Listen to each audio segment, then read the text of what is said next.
यहाँ पर हमें 2 वेक्टर स्पेस दे रखे हैं। एक दे रखा है P2R यानी कि polynomial of degree at most 2 और दूसरा जो दे रखा है वो M2/2 रियल एंट्रीज का दे रखा है। इसकी जो डायमेंशन होती है वो 3 होती है और इसकी जो डायमेंशन होती है वो 4 होती है। एक लीनियर ट्रांसफॉर्मेशन T डिफाइन किया गया है P2 से M2 पर, यानी कि यहाँ पर यूजुअल नोटेशन है जो कि हम लेते हैं और जो रिलेशन है वो आप यहाँ पर देख सकते हैं वो किस तरह से डिफाइन है उसकी इमेज। आपसे पूछा गया है कि जो T है वो 1 1 या ऑन टू होगा या उसका जो रेंज है किससे स्पैन हो रहा है या नल स्पेस किससे स्पैन हो रहा है। तो सबसे पहले अगर हम T का मैट्रिक्स रिप्रेजेंटेशन बनाएंगे तो ये किस साइज का आएगा, क्योंकि इसकी जो डायमेंशन है वो है 4 और डोमेन की है 3, तो ये 4/3 का मैट्रिक्स रिप्रेजेंटेशन आएगा। और P2R के लिए हमारे पास स्टैंडर्ड ऑर्डर बेसिस जो होगा जिसको मैंने बीटा 1 बोला वो होगा 1x और x स्क्वायर, और M2R के लिए स्टैंडर्ड ऑर्डर बेसिस जो होगा वो 1 0 0 0, उसका दूसरा एलिमेंट होगा 0 1 0 0 और तीसरा एलिमेंट 0 0 1 0 और लास्ट एलिमेंट हम कह सकते हैं 0 0 0 1। यानी कि कोई भी 2/2 का मैट्रिसेस है वो इनके लीनियर कॉम्बिनेशन में लिखा जा सकता है। मैं इसको E1 E2 E3 और E4 कॉल कर देता हूँ। तो सबसे पहले हमें एक इमेज निकालनी होगी बेसिस एलिमेंट की, तो T1 निकालते हैं। T1 को अगर मैं निकालता हूँ तो ये मुझे मिलेगा 0 0 0 1 और इसको मुझे लीनियर कॉम्बिनेशन में लिखना होगा कोडोमेन के बेसिस में, यानी कि मैं इसको लिख सकता हूँ 0 E1 plus 0 E2 plus 0 E3 plus 1 times E4। इस तरह से मैं इसको लिख सकता हूँ। ऐसे ही मुझे TX और TX स्क्वायर की भी इमेजेस निकालनी होगी। तो TX क्या होगा मेरा, मुझे एक मैट्रिक्स मिलेगा जो कि होगा -2 0 0 0 और इसको मैं लिख सकता हूँ -2 E1 plus 0 E2 plus 0 E3 plus 0 E4। TX square मुझे क्या मिलेगा, वो मुझे मिलेगा -4 0 0 1 और इसको मैं लिख सकता हूँ -4 E1 plus 0 E2 plus 0 E3 plus 1 times E4।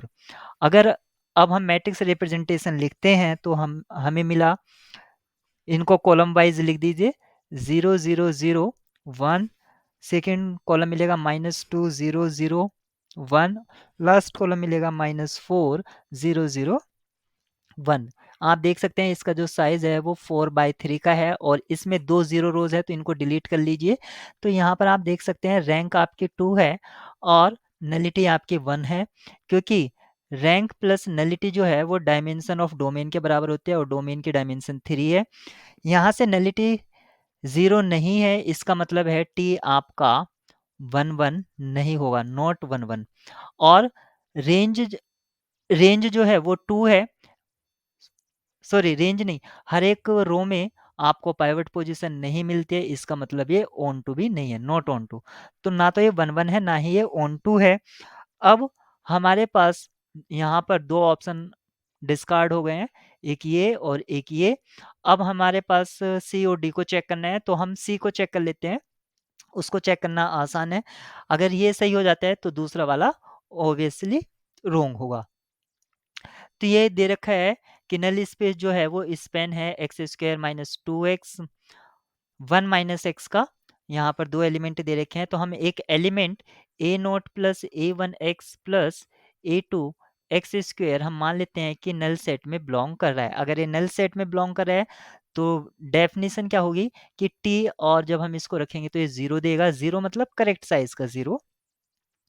यहाँ पर यहाँ से हमें मैट्रिक्स मिलेगा -2 A1 -4 A2 0 0 और ये एंट्री होगी A0 plus A1 plus A2। इस तरह से हमें एक 2/2 का मैट्रिक्स मिलेगा, तो 0 भी 2/2 का ही रखना होगा हमें।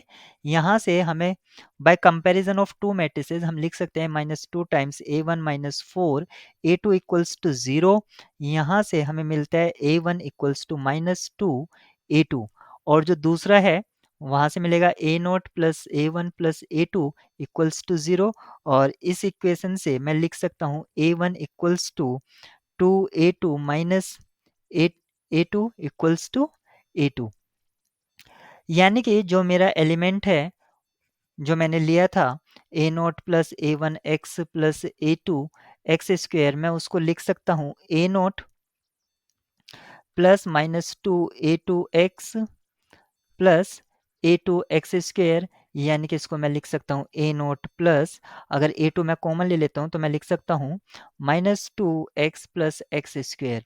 यानी कि अगर मैं अब मैं बता सकता हूँ कि जो नल स्पेस के लिए बेसिस है, उसमें बेसिस में क्या कौन-कौन से एलिमेंट है, या हम ये कह सकते हैं कि नल स्पेस किससे स्पैन हो रहा है। एक तो 1 से हो रहा है, दूसरा -2x प्लस एक्स स्क्वायर, इससे स्पैन हो रहा है आपका नल स्पेस, यानी कि एंटी जो है वो स्पैनिंग है इसका। लेकिन हमें स्पैनिंग सेट दे रखा था एक्स स्क्वायर -2x, 1 x, और ये इस स्पैनिंग सेट के बराबर नहीं है। तो यानी कि ये ऑप्शन हमारा डी फॉल्स हो गया, तो सी आपका करेक्ट होगा।